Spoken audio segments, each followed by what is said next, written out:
Hej, tu Sysia, witajcie na kanale Red My Lips Art. Zapraszam Was na kolejną aktualizację Project Pan, czyli projektu, w którym zużywam kolorówkę. I jak wiecie, w lutowe i kosmetyczne miesiące nie miałam żadnych nowych produktów z wyłączeniem palet do oczu, więc cały miesiąc używałam praktycznie tylko i wyłącznie produktów z Project Pan. Może sporadycznie, pojedynczo trafiało mi się, wiecie, użyć czegoś innego, ale koncentrowałam się głównie na tych kosmetykach, więc powiem Wam, że progres w tym miesiącu naprawdę zacny. Pytałam Was też, czy mam jakby śledzić ilość użyć, czy zapisywać sobie te użycia, czy nie. I większość z Was pisała raczej, że jeżeli mi na tym nie zależy, to żebym tego nie robiła, że to nie jest aż taka ważna informacja i dla mnie, i dla Was, więc postanowiłam, że jednak to zrobię. Ale chciałam po prostu z ciekawości jeden miesiąc poprowadzić sobie Project Pan właśnie w taki sposób, że będę sobie zapisywać dokładnie, ile danego produktu użyłam, jako taki eksperyment, żeby zobaczyć po prostu, jak to jest, jak inni twórcy to robią, czy to jest jakieś ułatwienie, czy utrudnienie, i opowiem Wam dokładnie jakby co myślę o tym i czy będę to kontynuowała, także zapraszam Was serdecznie do oglądania. Jest co oglądać. Zaczynamy od rachunku sumienia, bo postanowiłam w końcu wyrzucić kilka pojedynczych cieni z Glam Shopu. Ich jest ile? 8? 11? Tak, 11 cieni pojedynczych i one były już odłożone do wyrzucenia wtedy, kiedy nagrywałam ten taki duży declutter i porządkowanie moich kosmetyków. Miałam taką jedną całą paletę cieni z Glam Shopu i tak nie wiedziałam, co z nią zrobić, czy może jakoś inaczej wykorzystać, bardziej kreatywnie i coś tam i kombinowałam na różne sposoby, ale stwierdziłam, że jednak nie. I po prostu wyselekcjonowałam z tamtej palety takie, które na pewno muszą zostać wyrzucone, bo na przykład śmierdzą albo coś jest z nimi nie tak. No i wyszło właśnie, że mam takie pojedyncze cienie. To są głównie z rozbiórek, tematy to są z rozbiórek dziewiątek z Glam Shopu. Niebieski 2020, to była Morello, ależ to Morellową uwielbiałam paletkę. Ten to jest oddzielny kwaśniak, to ja sobie kupiłam ten, więc no taki miszmasz różnych, ale one są, no nawet wiecie, co mam taki przytkany nos, a i tak czuję, że coś jest tam z nimi nie tak, z tymi cieniami. Ja część z tej, co robiłam taką selekcję tych cieni, to część oddałam mojej znajomej, takie, które były właśnie jeszcze dobre, świeże, po prostu po nie nie sięgałam, to zrobiłam dla niej taką całą paletkę. Część sobie jeszcze zostawiłam, może jakoś tam sobie popróbuję jeszcze poużywać, a te właśnie wyrzucam. W kwestii denek mam się czym pochwalić, bo udało mi się zużyć kilka produktów, więc zaraz powiem Wam co dokładnie i ile razy użyłam tego produktu, zanim go zużyłam. Także zacznijmy sobie może od maskary, bo to jest, wiecie, taka podstawowa rzecz. I chodzi tutaj o maskarę Essence I Love Extreme, taka pogrubiająca maskara i słuchajcie, ja jej użyłam w lutym 2 razy. Już mnie denerwowała, już mnie wkurzała, już nie za bardzo tuszowała rzęsy, więc dosłownie 2 razy jej użyłam i wrzuciłam do denek, bo już po prostu nie tuszowała tak, jakbym tego chciała. Jeżeli chodzi o tą maskarę, no faktycznie fajnie pogrubiała, ale miała tyle minusów, że na pewno do niej nie wrócę. Po pierwsze, dopiero po jakichś, nie wiem, 2 czy nawet 3 miesiącach używania ilość tuszu na tej szczoteczce był odpowiedni, bo wcześniej nakładało się jej tyle, że wszystko było ubabrane. Ona dosyć długo zastyga, więc ja zawsze odbijały mi się, wiecie, rzęsy tu i tu, ale nie to, że odbijały po całym dniu, tylko świeżo po aplikacji i nie mogłam, wiecie, po prostu wyczekać, aż to mi wyschnie, a zdążyłam się gdzieś tam ufaflunić. W ciągu dnia też mi się odbijała. Jakoś tak i strasznie się zmywała, w sensie zmywała się, demakijażowała się całkiem spoko, ale zawsze miałam tutaj jakby w oku bardzo dużo takich niteczek tuszu. Nie wiem, czy wiecie, o co mi chodzi. Gdzie przy na przykład tej maskarze, której używam teraz, no wiecie, tam czasami w kąciku coś tam się znajdzie, jakiś taki czarny brudek z maskary, ale po tej maskarze ja miałam po prostu, ja czasami brałam aż patyczek i po prostu tu wszystko musiałam w oku sobie czyścić. Nie dziękuję, nie dziękuję. Może jest tania, ale wiecie co, jest tak niedopracowana, ona by mogła być dobrą maskarą, jakby ją chociaż troszeczkę bardziej dopracowali. No nic, kupiłam z poleceń internetowych, znaczy w zasadzie z opinii w internecie, bo gdzieś tam sobie czytałam recenzję w jakimś tam sklepie, i wszyscy tak chwalili, że tania, że dobra, więc kupiłam i nie kupię ponownie. Także widzicie, odpowiedzialność za to, co się mówi, to nie tylko dotyczy influencerów, czy mnie, czy kogoś tam, ale Was też, wiecie? Wy też piszcie dokładnie, co co myślicie o danym produkcie. Także zużyta jest maskara. Następnie udało mi się zużyć, słuchajcie, oczywiście konturówkę. To jest, matko, już w ogóle nie ma praktycznie napisów tutaj. To jest Stars Blanket kolekcja i to był chyba Cozy Nude, czy jakiś taki nude. Taka chłodniuteńka. Ty, czekajcie. A nie, wydawało mi się, że coś mi tutaj jeszcze wyskakuje. W każdym razie zobaczcie, że już tutaj jest płaściutko, nie da się nią, nawet coś tam bardziej rysować niż malować. Rysować sobie po twarzy i po rękach. I słuchajcie, jeżeli chodzi o tą konturówkę, to udało mi się jej użyć 7 razy, zanim ją zużyłam. Tak sobie notowałam w moim notatniczku. Tak wygląda mój profesjonalny notatniczek. Professional, zawsze bądźcie professional. Także 7 razy, bardzo fajny kolor, bardzo go lubiłam i tak troszeczkę będę za nim tęsknić, ale widziałam, że mam gdzieś tam w swoich zbiorach całkiem podobny, także gdyby ona była dostępna tak cały czas, to chętnie bym do niej sobie wróciła, bo to jest taki właśnie fajny, chłodnawy odcień brązu, konturujący usta, do wielu lip kombosów petarda. Bardzo fajna konturówka i byłam z niej zadowolona.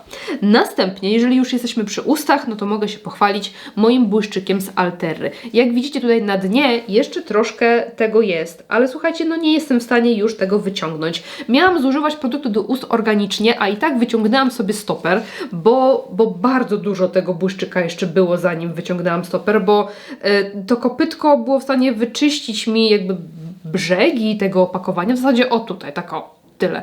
Tu było uwalone i tu było uwalone i tak mi szkoda było aż tyle tego błyszczyka wywalać. Tu już on nie sięga, nie jestem w stanie po prostu nic wyciągnąć. Ten aplikator jest w zasadzie suchy, także ja uznaję... jakaś kropelka? Ja uznaję za zużyty, bo po prostu nie chcę się męczyć tego typu produktami, żebym teraz musiała wydłubywać to nie wiem czym, chyba wykałaczką, bo tutaj szpatułka tak nie do końca będzie się chciała zmieścić. Także słuchajcie, ja uznaję za zużyty, a jeżeli chodzi o ilość użyć, to słuchajcie, trochę ich było, bo użyłam tego błyszczyka 51 razy. Dobrze słyszycie. Słuchajcie, ja go trzymałam w łazience i on po prostu był takim błyszczykiem, który nakładałam rano po pielęgnacji, po zjedzeniu śniadania i przed wyjściem na zewnątrz, żeby nawilżyć usta, gdzieś tam wieczorem też przy pielęgnacji, w ciągu dnia, jak tam zjadłam sobie po obiedzie czy coś, wiecie, taki po prostu błyszczyk do częstej reaplikacji w ciągu dnia. No i zużyłam go jakby, wiecie, w tym miesiącu go przycisnęłam i szybko mi się jakby zużył, no ale widzicie, wiele użyć wymagało zużycia takiego błyszczyka, mimo że wydaje się on taki dosyć malutki.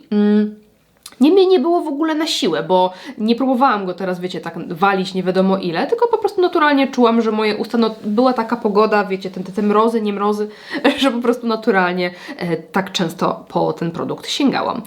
Także błyszczyk ja uznaję za zużyty, dajcie mi znać, czy wy byście go uznali za zużyty. I przechodzimy do kolejnego produktu. Ja tutaj zużyłam, słuchajcie, mogę się pochwalić również różem płynnym z Glam Shopu, to jest ten... odcień, ojej, faworyta, bo już mi się tutaj ten napis mi się zmył. Nie byłam pewna, ale zobaczcie, że w środku jest wyczyszczony i jeszcze tak, wiecie, co mi się udało tym aplikatorem, to wyciągnęłam też stoper i takie w zasadzie ostatnie użycie to włożyłam sobie pędzelek, taki wiecie, zwykły, puszysty, tego typu pędzelek do środka i tak próbowałam wygrzebać wszystko, bo tu już szpatułką bardziej się tego wyczyścić nie da. Te ostatnie użycie może nie było do końca przyjemne, no bo tam na dnie został już praktycznie sam pigment, no bo to był taki róż, który trzeba wstrząsać.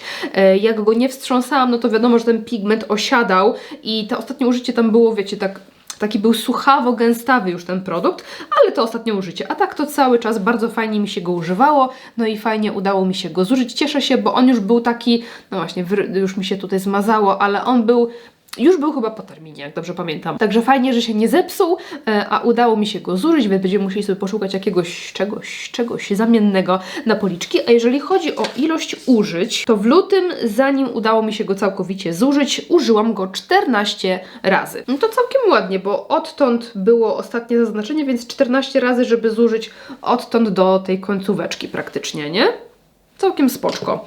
No i słuchajcie, ostatni produkt, tutaj udało mi się zużyć bazę. Nawet się, słuchajcie, nie spodziewałam, ale udało mi się zużyć bazę, tą pod makijaż nawilżającą Stars i Wedel. Zobaczcie, że jest, no a tutaj chyba nie zobaczycie, że buteleczka już jest pusta, już jest przezroczysta, była od samego początku przezroczysta. Nie wiem, co ja dzisiaj gadam, naprawdę. Ale no w każdym razie udało mi się zużyć. I jeżeli chodzi o tą bazę, to już Wam mówię. Tej bazy użyłam w lutym 17 razy, zanim ją zużyłam. A ostatnie nasze zaznaczenie było w tym miejscu, więc u mnie było to 17 użyć. Czasami takich większych, takich wiecie, całych droperów, tak żeby porządnie tą skórę nawilżyć, a czasami tak tylko troszeczkę, bo robiłam sobie jakiś lekki make-up, więc wiadomo, że to nie jest takie do końca miarodajne, jeżeli chodzi o Wasze na przykład zużycie, no bo każdy używa innych ilości, innych kosmetyków i tak dalej, ale mniej więcej wiemy, że na przykład odtąd dotąd to było na przykład te 17 użyć, więc na miesiąc w każdym razie mi starczyło i nawet pod koniec miesiąca już musiałam używać sobie czegoś innego, no bo już tutaj nie było nic. Także słuchajcie, to wszystko jeżeli chodzi o denka. Przejdziemy sobie do aktualizacji, potem wybierzemy sobie coś nowego w zamian te zużyte kosmetyki, ale najpierw pogadajmy sobie właśnie o tym śledzeniu użyć. Pierwszy raz robiłam coś takiego, że zapisywałam sobie każde użycie kosmetyku, żeby mniej więcej wiedzieć właśnie ile razy w danym miesiącu użyłam tego produktu, żeby też wiedzieć po prostu jak to jest, jak robią to inni, bo widziałam na innych kanałach, jak oglądam czasami jakiś Project Pan, że wiele osób mówi, ile razy użyło danego kosmetyku, więc byłam ciekawa, czy jest to jakaś taki standard, jakaś norma, bo tutaj w Polsce no mało kto, no z dużych takich twórców to chyba nikt nie robi tutaj Project Pan, może jacyś mniejsi twórcy, więc nie wiem, wiecie, czy u nas to też jest takie jakby, nie wiem, normalne, czy coś, no w zasadzie tak poznaję dopiero ten świat Project Pan, można powiedzieć, ale chciałam po prostu zobaczyć, jak to jest, jaki to ma cel i czy to jest, wiecie, fajne, czy niefajne, czy przyjemne, czy męczące. No i właśnie tak zobaczyć, jak to jest. Po prostu chciałam. Chociaż większość z Was pisała mi, że nie jest to Wam do niczego potrzebne. Niektóre osoby pisały, że no fajnie by było wiedzieć, jest to ciekawostka, ale większość raczej miała takie, że jeżeli mnie to nie jara, to nie kładziecie na mnie presji i dziękuję Wam za taką opinię. To było, aż się troszkę wzruszyłam. To było takie bardzo miłe, że myśleliście też o tym, żeby mi było komfortowo i miło. No i jest to bardzo miłe. No i jeżeli chodzi o to używanie, zapisywanie, no to powiem Wam, że na początku było takie trochę męczące na tej zasadzie, że za każdym razem jak robiłam jakiś makijaż, no to musiałam sięgnąć po tą karteczkę i sobie tam notować, więc musiałam mieć przy sobie gdzieś tam długopis, tą kartkę i sobie to wszystko zapisywać, więc wydłużał mi się trochę czas robienia makijażu. Czasami jak się spieszyłam, robiłam jakiś szybki make-up na wyjście, bo zaraz musieliśmy gdzieś tam z mężem lecieć, no to było takie, wiecie, takie stresujące, że jeszcze zapisać, bo potem zapomnę. No i właśnie nie chciałam zostawiać tego na później, żeby mi właśnie nie było sytuacji, że zapomnę i źle zapiszę i źle zanotuję. Więc to było takie troszkę męczące, że to trzeba, wiecie, za każdym razem pamiętać o tym, żeby to zapisywać. Mój czas pracy się trochę wydłużał, to się wydaje, wiecie, chwila, ale jednak no te parę minut zawsze więcej, a czasami tu, wiecie, nie wiem, światło dobre ucieka, albo pies już chce wyjść, a to coś tam, a to smoś tam. Więc było to o tyle takie utrudnienie, że właśnie trzeba było pamiętać o tym, żeby to wszystko sobie notować, zapisywać. I z początku było to raczej takie troszkę męczące niż przyjemne, ale powiem Wam, że tak w połowie miesiąca, powiedzmy, tak się trochę wkręciłam, że już się nie mogłam tak doczekać, aż zapiszę sobie, wiecie, kolejną kreseczkę.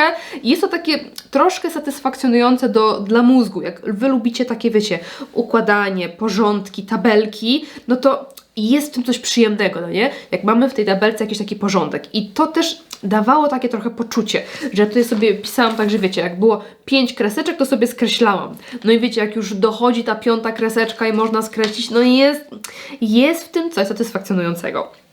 Nie ukrywam, że było to w pewnym sensie przyjemne po pewnym czasie użytkowania w ten sposób, że się chciało po prostu tą kreseczkę kolejną postawić. Niemniej nie będę raczej tego kontynuowała. bo no właśnie nie widzę potrzeby. Nie czuję, żeby to była jakaś taka konieczność. Wy też może nie czujecie, żeby to było jakieś mega interesujące dla Was. Dlatego wydaje mi się, że nie będę tego kontynuowała, chyba że będzie mnie na przykład interesował jakiś jeden konkretny produkt, może będzie mnie interesować, nie wiem, wrzucę sobie na wyzwanie jakiś produkt, którego będę chciała użyć 10, 20, 50 razy. Wtedy będę sobie na przykład notować.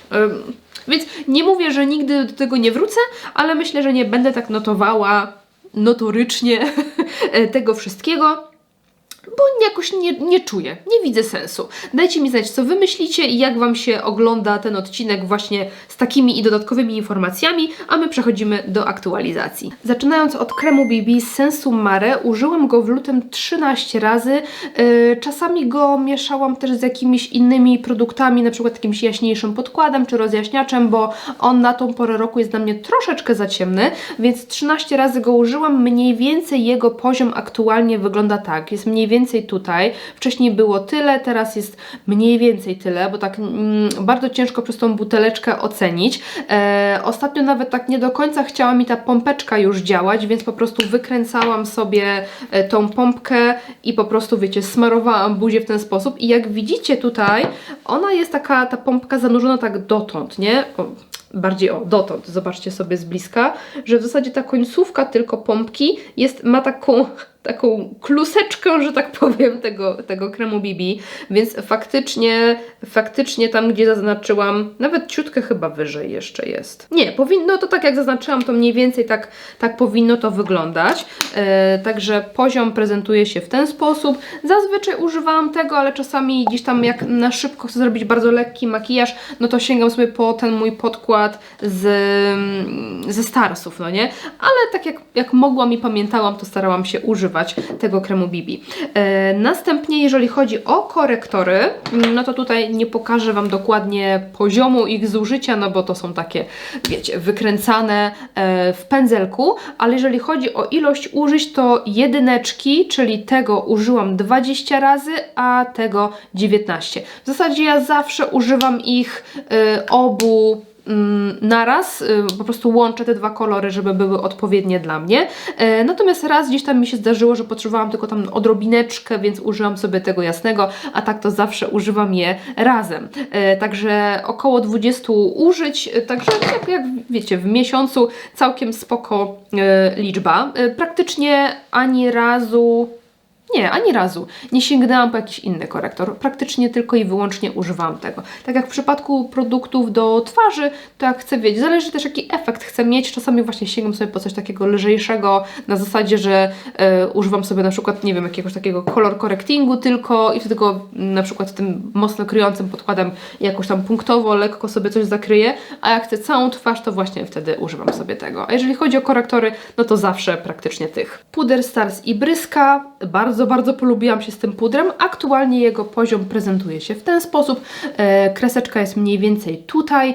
Ostatnio była w tym miejscu, więc ostatnio była tak ciutkę poniżej połowy. No teraz widzimy, że już się zbliżamy do tego takiego, wiecie, przewężenia opakowania, więc ono powinno iść coraz szybciej, co wcale mnie jakoś nie cieszy, bo ogólnie bardzo się polubiłam z tym pudrem. On naprawdę bardzo ładnie wygładza i całkiem fajnie trzyma mat, jak na moją skórę, która jest naprawdę jest trudna, jeżeli chodzi o trzymanie matu, to ten naprawdę, powiem Wam, że daje kurczaki, pieczaki radę. Czekajcie, muszę troszeczkę chyba poprawić sobie to namalowanie. Ciutkę było krzywo ten puder. Już mi lepiej.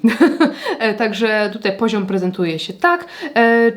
Wydaje mi się, że jeszcze miesiąc z kawałeczkiem tutaj powinien być używania, ale w każdym razie no, zbliżamy się już ku końcowi. Jak spojrzymy sobie o tutaj, przez ten przekrój, no to zobaczcie, że to już jest praktycznie samodenko. Także miesiąc z kawałkiem bym obstawiała tak na spokojnie. A jeżeli chodzi o ilość użyć, to użyłam tego pudru 20 razy w lutym. I jeżeli chodzi o drugi puder, czyli Woalkę z Glam Shopu, to ją również użyłam 20 razy. Zawsze staram się, wiecie, najpierw wziąć ten, nałożyć sobie trochę na policzki, a potem biorę sobie ten i nakładam w strefę T już tak puszkiem, żeby mieć bardziej matowy efekt. Ale tutaj, słuchajcie, tak specjalnie trzymam. Ja specjalnie tak trzymam to opakowanie, żeby Wam nie spoilerować, ale już mogę Wam pokazać, że mamy tutaj fajny Sukcesik. Ta, ta, ta, ta. Słuchajcie, udało mi się, dosięgnęłam denka. Dosięgnęłam, żadna społeczność tak się nie cieszy z dosięgnięcia dna jak my w Project Pan. Słuchajcie, udało mi się, no widać już te żeberka opakowania, tak wyglądają zawsze produkty wypiekane i to dno jest zawsze takie właśnie, takie kółeczka, także widzimy, że słuchajcie, udało mi się sięgnąć tego denka i właśnie gdzieś tam w tym miesiącu, w zasadzie na początku miesiąca chyba jakoś, czy w pierwszej połowie już zauważyłam to denko i ona teraz już tylko się poszerza, więc widzimy środeczek, pierwsze i drugie żeberko, tak to nazwijmy, tak? Że mamy do drugiego żeberka, drugiego kręgu widoczne denko, także teraz będziemy tylko śledzić, no i teraz będzie widać ten progres, teraz będziemy to śledzić i będzie widać, czy to się faktycznie coś zużyło, czy nie, ale się jaram, no tak się cieszę, z jednej strony uwielbiam ten puder, no ale z drugiej strony no, jest w Project Pan, chciałabym, żeby się zużył, więc nie mogę się doczekać, ale używam się go bardzo przyjemnie i mega się cieszę, że w końcu widać użycie, jejku. Tak pewnie sobie myśleliście, że ja tylko udaję, że go używam, a go wcale nie używam, no. Tak sobie myśleliście, na pewno. Następnie, słuchajcie, brązeliusz i tutaj też wydaje mi się, że efekt jest całkiem satysfakcjonujący, bo jego poziom aktualnie prezentuje się w ten sposób. To denko jest po prostu gigantyczne. To jest po prostu giga pempol. Użyłam tego bronzera w lutym 21 razy, więc to była chyba maksymalna ilość razy, jaką w ogóle miałam makijaż na sobie, bo czasami miałam jakiś taki, wiecie, troszkę a la make-up, no make-up, więc odrobinka bronzera wtedy też tam wleciała, bo czego tam, pudru użyłam 20 razy, a bronzera 21, to aż po prostu niepodobne do mnie.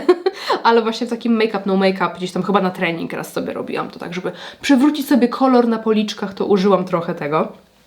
No i słuchajcie, tak się prezentuje, no przecież to coś pięknego, no. Coś pięknego, idę jak burza, ale też trzeba powiedzieć, że no jak już dosięgnęłam tego denka, to ten bronzer jest taki wdzięczny do używania, bo on jest taki dosyć lekko napigmentowany, nie jest taki bardzo, bardzo mocny, też nie jest jakiś ciemny, więc można nim tak, wiecie, no ja to biorę pędzel, czekajcie, który używam dzisiaj, ten, ja biorę pędzel i robię coś takiego, nie? I trochę tam strzypuję i nakładam i tak kilka razy, więc w ten sposób będzie nam szybko schodził, a jak tylko robimy takie, wiecie, delikatne, no to wiadomo, że troszkę wolniej. Więc tutaj 21 razy, ale to były takie porządne razy. W każdym razie brązerek prezentuje się tak. No i obstawiajcie teraz, ile tu jest do zużycia go. 2 miesiące? Może 2 miesiące? Może więcej, może mniej. Ja tak obstawiam 2 miesiące. Dajcie znać, co wy myślicie. I co my mamy dalej? Jeśli chodzi o róż z Vivy, tutaj użycie raczej nie będzie zbyt duże. Może gdzieś tam będzie pod jakieś tam światło, jakieś takie leciutkie w tym miejscu zagłębienie, odrobinkę widoczne, ale raczej nie dużo, bo tutaj, tak jak tam przy tym brązerze robię takie coś, tak przy tym różu jest coś takiego. Pyk, pyk, pyk. Odklepuję i na policzek, nie? I tak ze 2 razy. Więc tutaj, żeby to denko się pojawiło, no to będzie trochę czasu, nie? Tu by trzeba było na przykład jakiegoś mniejszego, precyzyjnego pędzelka, żeby dłubać tylko w środku, więc tutaj nie prędko, ale no mam nadzieję, że gdzieś tam, nie wiem, za miesiąc, 2 będzie chociaż widoczne takie, wiecie, troszkę większe zagłębienie i że będziemy mogli fajnie i przyjemnie śledzić użycie. I jeżeli chodzi o ten róż, nie używałam go wiele razy w tym miesiącu, w lutym, no bo skupiałam się na nim, a w połączeniu te dwa, chociaż zdarzało mi się parę razy użyć, ale było już za intensywnie. Bo ten był dobrze napigmentowany, ten też jest też dobrze napigmentowany, jest taki dosyć intensywny, więc niewiele go trzeba, ale użyłam go w lutym 8 razy. Także też całkiem nieźle, ale chyba większość tych użyć było po tym, jak zużyłam już ten róż płynny. Także tak, jeżeli chodzi o Vivę, tutaj niewiele widać, ale użycie było. Jeśli chodzi o rozświetlacz, który mam w wyzwaniu, tutaj chciałabym dosięgnąć denka i rozświetlacza użyłam 11 razy w tym miesiącu. No i zobaczcie, jak się on prezentuje i mi się wydaje, że tutaj praktycznie już to dno jest dosięgnięte. Ja tak teraz się zorientowałam dzisiaj, jak już właśnie nakładałam, że tutaj no jest taka super cieniutka warstewka przed jakby samym denkiem. I wydaje mi się, że to jest jakby jedno użycie i w zasadzie już osiągniemy ten cel, bo nawet tutaj widać, nie wiem, czy będzie może tutaj w kamerze to widoczne, ale widać taki tutaj po środeczku taki lekki prześwit. Widać to, czy nie widać? Zazwyczaj sięgałam po ten rozświetlacz palcami, że tak brałam sobie troszeczkę wmasowywałam, ale chyba tak ze 2 razy zdarzyło mi się wydłubać delikatnie szpatułką, bo chciałam nałożyć gąbeczką, wtedy potrzebuję go troszeczkę po prostu więcej. Ale starałam się głównie paluszkiem. Więc słuchajcie, na razie jeszcze go nie wrzucam jako osiągnięty cel, no bo moim zdaniem tutaj jeszcze, tak nie wiem, 1 czy tam 2 użycia do tego, żeby faktycznie to denko dosięgnąć, ale to już jest bardzo bliziutko. No ja widzę taką po prostu tutaj kuleczkę po środku, która tak już się błyszczy prawie, że jak opakowanie. Także 11 użyć, naprawdę niedużej ilości, bo ja tak staram się, wiecie, tak delikatnie z tym rozświetlaczem. Nie mam fazy rozświetlaczowej już anymore, póki co. Także tak skromnie, ale idziemy do przodu. Z produktów brwiowych, jeśli chodzi o żel Claresa True Glue, użyłam go 21 razy, też w moich takich, wiecie, make-up, no make-up używam i cały czas ten żel jest tutaj i jest go jeszcze całkiem sporo, ale zauważyłam, że jak go wyciągam tak bez kręcenia nim, że tak powiem, po opakowaniu, to nakłada się go mniej już na szczoteczkę niż do tej pory. Zawsze do tej pory było tak, że tu był taki duży glut, nie? O coś tego typu, że on się aż tak delikatnie ciągnął, a teraz mam wrażenie, że jak go wyciągam bez takiego kręcenia, że tak powiem, nim po opakowaniu, tak zwyczajnie, no to po prostu jest tego produktu troszkę mniej, więc czuję, że po prostu to opakowanie nie jest już takie pełne, ale tutaj wciąż jest jeszcze kilka miesięcy używania, więc generalnie luz, ale czuję, że jest delikatny progres, że coś tam się zużywa. Jeżeli chodzi o pisak, tutaj zużycia nie będziemy widzieli i też użyłam go 21 razy i on wciąż pisze elegancko. To jest po prostu pisak niezniszczalny. Niezniszczalny.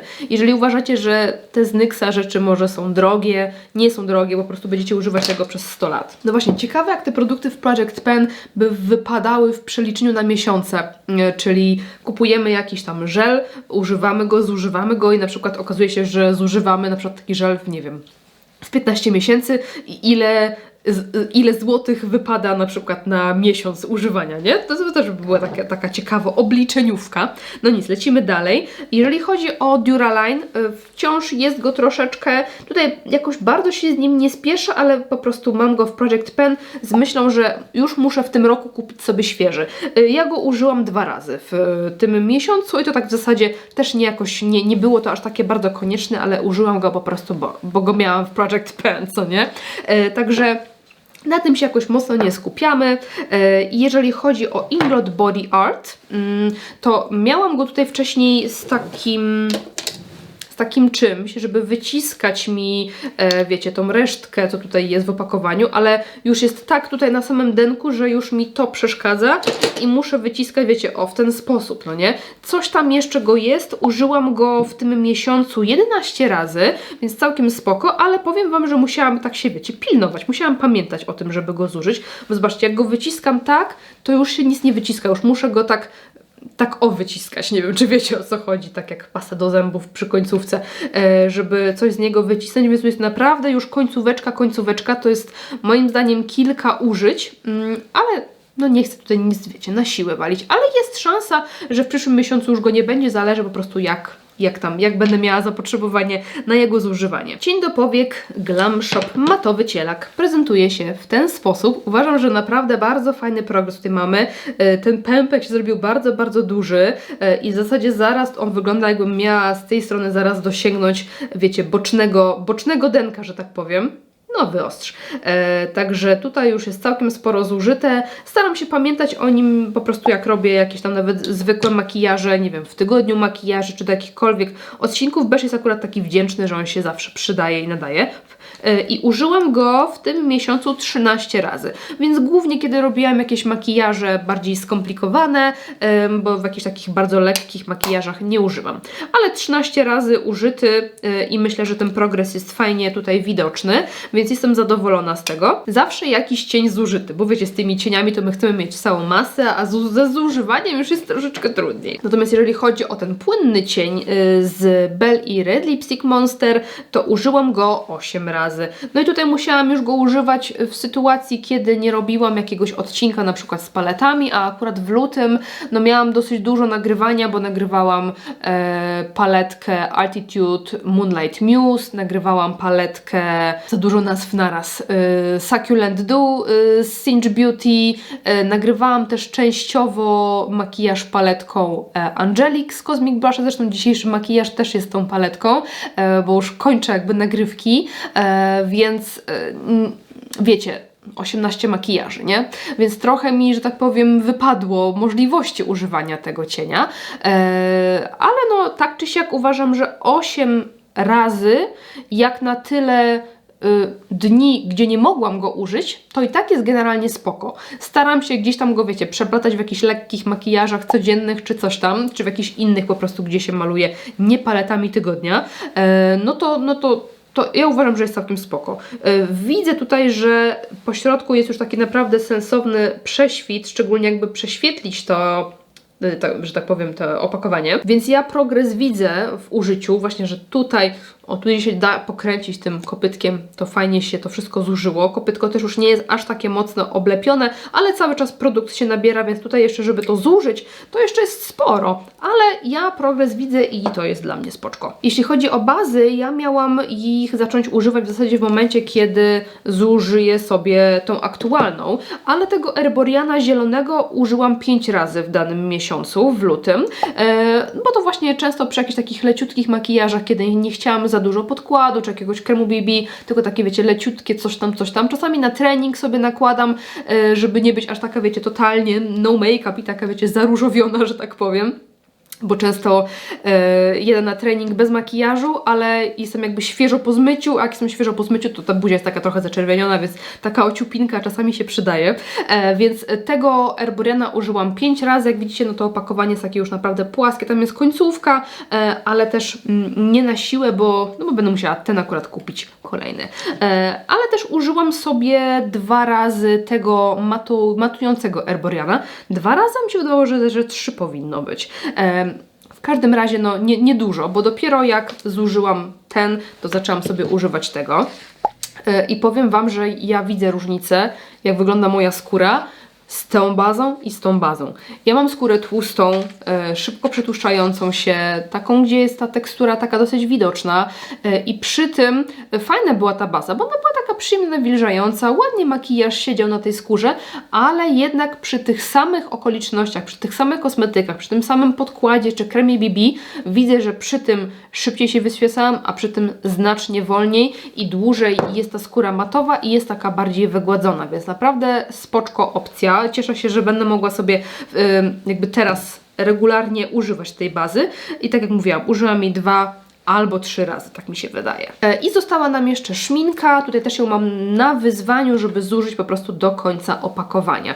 Ona aktualnie prezentuje się w ten sposób, widać, że jest troszeczkę wypłaszczona, ale też ona jest, wiecie, taka bogata w konsystencji, dobrze kryjąca, więc też można tylko, wiecie, tak leciutko wklepać tą pomadkę i już widzimy efekt na ustach, ale niespecjalnie widać efekt zużycia. Użyłam jej 9 razy, więc to też uważam całkiem nieźle, jak na sytuację, gdzie muszę dopasować swój makijaż ust do makijażu oka, bo nagrywam na przykład tydzień makijaży.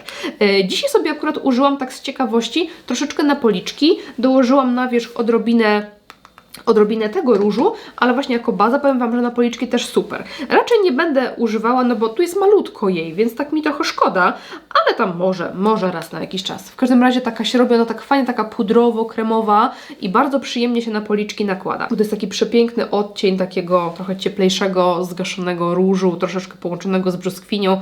Bardzo fajny taki twarzowy odcień, ale mówię, jeżeli chodzi o kolory ust, to u mnie muszą one być dopasowane do tego, co robię na oczach, jeżeli właśnie nagrywam tydzień makijaży, więc szminki u mnie trochę trudniej, że tak powiem, schodzą. No i musimy teraz wybrać sobie jakieś produkty do zużywania w zastępstwie za te, które zużyłam.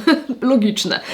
Więc zacznijmy sobie od konturówki. Zamiast konturówki Stars i Blanket wybrałam sobie do zużywania konturówkę Mio Lip Contour Scriber w odcieniu 01 Cinnamon.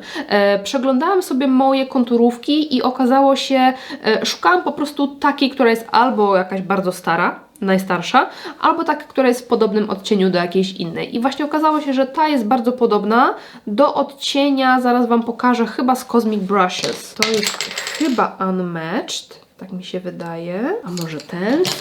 Ej, już zapomniałam. Signature. A może ten? Invite only? Nie. Widzicie, one tak się w zasadzie niewiele od siebie różnią. Już nie pamiętam, którą uznałam za taką najbardziej podobną, ale w każdym razie no mam bardzo podobne odcienie, więc bez sensu, wiecie, mieć całą masę tych odcieni, dlatego biorę sobie konturówkę. Dzisiaj jej sobie użyłam, muszę ją sobie naostrzyć i zacznę śledzić jej użycie, także teraz taka zwykła strugana konturóweczka będzie w użyciu. No w zamian za bazę, no to mamy oczywiście i ten krem CC i tą bazę matującą z Erboriana, więc nic nie dokładam w to miejsce. Jeżeli chodzi o maskarę, to aktualnie używam sobie tuszu Joy z Glam Shopu i ten mi się dobrze sprawdza, bo on się ładnie trzyma, nie odbija się, nie rozmazuje i pod tym kątem jest spoko, więc aktualnie będę używała sobie tego tuszu Joy z Glam Shopu. Możemy wybrać sobie jeszcze jakiś błyszczyk w zamian za tą Alterrę. Tu mam cały koszyczek moich błyszczyków i robimy selekcję. Hintory nie, bo one są świeże i to nie są takie błyszczyki typowo, tak wiecie, do zużywania. Te brokatowe też zostają od Ewy Red Lipstick Monster. Te są takie, wiecie, z kolorem z Glam Shopu Vipy, to też zostają. Te olejki z Cosmic Brushes, one są w miarę nowe, świeże, więc też szkoda mi teraz je brać i zużywać. Więc w zasadzie zostały nam tutaj 3. Ten też jest taki w miarę świeży, więc też by mi go było szkoda, szczególnie, że on ma taki piękny błysk, taki blask, że aż by szkoda go było, tak wiecie, na zużywanie marnować. Więc tutaj są takie dwa jakby najstarsze. Tutaj mam olejek Belle i Red Lipstick Monster, ten taki w takim cieplejszym odcieniu i mam jeszcze olejek Blanket ze Starsów. Wydaje mi się, że ten jest starszy, ale tego używałam sobie ostatnio, bo on jest taki właśnie gęsty, taki treściwy i fajny był właśnie jak wychodziłam sobie na przykład na spacer, żeby mi usta nie pierzchły. I powiem Wam, że naprawdę bardzo sporo go zużyłam w ciągu miesiąca. Mimo że miałam jakby ten do zużywania, jak zużyłam ten i użyłam go 50 ileś razy i dopiero potem sięgnęłam po ten, a chyba go zużyłam gdzieś, słuchajcie, z tyle, jakby w resztkę tego miesiąca, nie? Więc wydaje mi się, że aktualnie poziom jest tyle go jest, tyle. I wydaje mi się, że to powinien być całkiem taki szybkie zwycięstwo, że tak powiem, szybkie zużycie. Jeżeli chodzi o ten olejek Blanket, no to jest go dotąd, więc jest go trochę więcej, on jest też lżejszy, ale wydaje mi się, że może póki jest taka pogoda jeszcze taka troszkę chłodniejsza, to bym sobie wzięła ten do zużywania, a potem jak już zacznie się robić trochę cieplej, to coś lżejszego będzie idealne, więc możemy zrobić sobie taką kolejność, że teraz będę używała sobie tego od Ewy. I myślałam sobie też, czy chcę wrzucać sobie jeszcze jakiś płynny czy kremowy róż, skoro mam ten i tutaj ten cel będzie jednak taki dosyć, wiecie, do osiągnięcia no długofalowy, ale pomyślałam sobie, że mam w swojej kolekcji kilka róży, które już też by wymagały zużycia. I może te, które mam tak w opakowaniach, nie są aż takie stare, nie wymagają, ale mam w tej palecie dwa róże, które już są takie trochę starsze. One ogólnie gdzieś tam ja sobie je wymieniam, te róże tak na bieżąco, właśnie żeby były świeże, bo też często biorę sobie tą paletkę do pracy z klientkami, ale te dwa róże, ten i ten, to są moje najstarsze róże. To jest róż, który był kiedyś w ofercie Glam Shopu w takich małych słoiczkach. Ja nie pamiętam, jak on się nazywał, jakiś taki, wiecie, jakiś cukierkowy, balonowy, nie mam pojęcia, ale to jest właśnie ten róż, jest z takich kremowych słoiczków. A ten to jest róż bodajże z paletki lata 20 albo 30. Tam one mi się zaczęły, coś się zaczęło dziać z nimi, zaczęły mi śmierdzić, wyciągnęłam ten mój ulubiony i po prostu przełożyłam. I po prostu myślę, że można by było po prostu postawić na to, żeby oba te po prostu zużyć do końca. I myślę, że mogę mieć dwa, żeby wybierać sobie w zależności od tego, jaki mam makijaż, czy cieplejszy, czy chłodniejszy, co mi będzie bardziej pasowało i tak sobie powolutku, stopniowo je zużywać, bo już jakby więcej niż to, co jest w tym opakowaniu już nie mam. Nie mam już tych oryginalnych opakowań, więc to nie wiem w zasadzie nawet jak liczyć. Możecie mi doradzić, czy to wtedy liczę jako cały produkt, czy jako wyzwanie, bo jeżeli chodzi o ten, to jest chyba cały z paletki produkt, a ten sobie wyskrobałam trochę i resztę chyba oddałam jakiejś tam znajomej czy coś, już nie pamiętam. Więc dajcie mi znać w ogóle, jak to liczyć, czy jako wyzwanie, czy jako cały produkt. W każdym razie myślę, że te dwa też nie powinny być jakieś bardzo ciężkie do zużycia. Tak mnie natchnęło, jak sobie wrzuciłam tą paletkę do kosmetyczki miesiąca, że fajnie by było może te dwa starsze właśnie zużyć. Także słuchajcie, to tyle. Odcinek wyszedł dosyć długi, ale ja wiem, że Wy lubicie takie dłuższe. Większość z Was bardzo się cieszy, jak wychodzi długi odcinek, więc ja przestałam się hamować i starać się, tak wiecie, bardzo ograniczyć, tak treściwie wszystko mówić i tak dalej, tylko tam się rozgaduję, aż sama siebie nie poznaję, bo ja nigdy gadułą nie byłam. Ale słuchajcie, wszystko dla Was, no co tu dużo gadać, wszystko dla moich kochanych widzek, dziewczynki. Jak macie jakieś przemyślenia, to koniecznie dawajcie znać. Jeżeli lubicie oglądać Project Pen, to zostawcie mi kciuka do góry, możecie podbić odcinek, zasubskrybować, żeby nie przegapiać kolejnych nowych odcinków i dziękuję Wam serdeczne za oglądanie i widzimy się w następnym odcinku. Trzymajcie się, do następnego, pa pa!